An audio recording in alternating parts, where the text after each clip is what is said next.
back to the channel. Today we're going to dive into a major sports business change that sent shockwaves not only through sports but through all forms of media.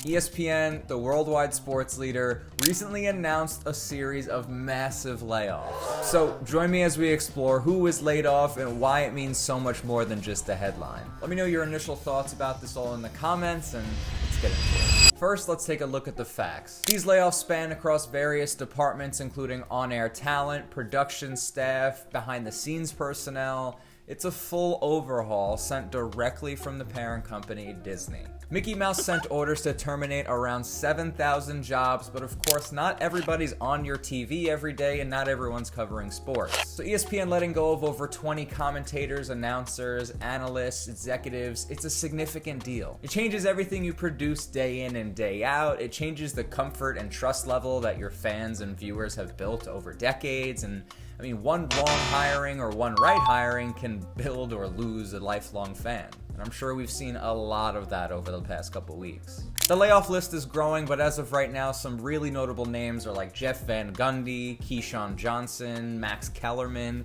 Suzy Colbert, Jalen Rose. Like, these are huge names. Pause the video right now if you want to see the whole list and their salaries. Their salaries are relevant because Disney and ESPN are doing this to save costs and reduce expenditures. In total, in just on-air talent alone, they're allegedly saving around $25 million in just salary costs. But what makes this all so controversial is the fact that they just signed Pat McAfee for 5 years and $85 million. So that's about 17 of the $25 million that they're apparently saving. So it makes sense why people are seeing it as a straight trade for McAfee or opening up cap space for him. However, I don't think that's completely fair to say. I mean, these layoffs, amongst other signings within ESPN, are just part of a grander shift. The evolving media landscape and challenges that so many face today are no different to ESPN. With the rise of digital platforms, streaming services, and social media, the way that people actually consume content is just so different now. A little over a decade ago, ESPN was in over 100 million homes in the United States.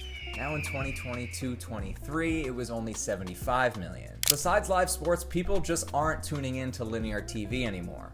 I mean, it's a new era for homeowners. Millennials are soon taking over purchasing power in the US and becoming the big spenders.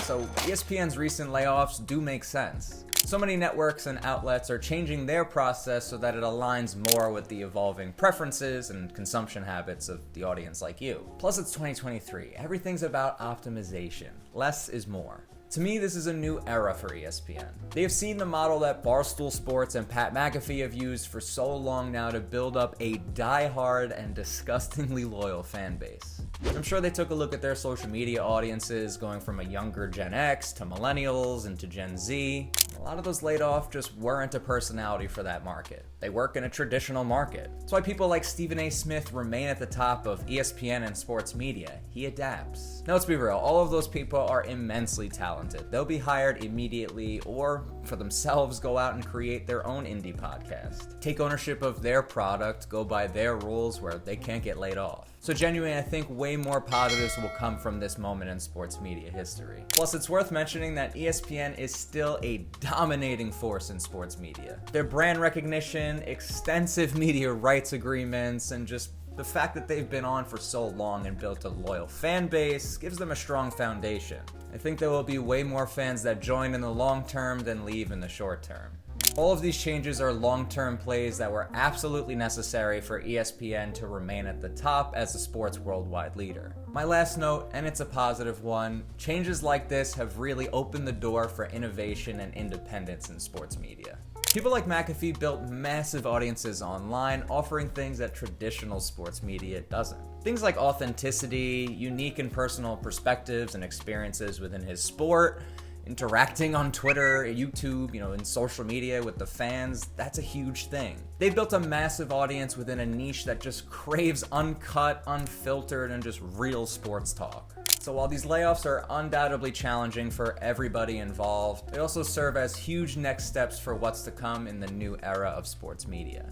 As a creator, it's a privilege to have people laying the path for entry into the big game. As fans, we can expect further shifts and changes and a new, fresh approach to sports. So what are your thoughts, though?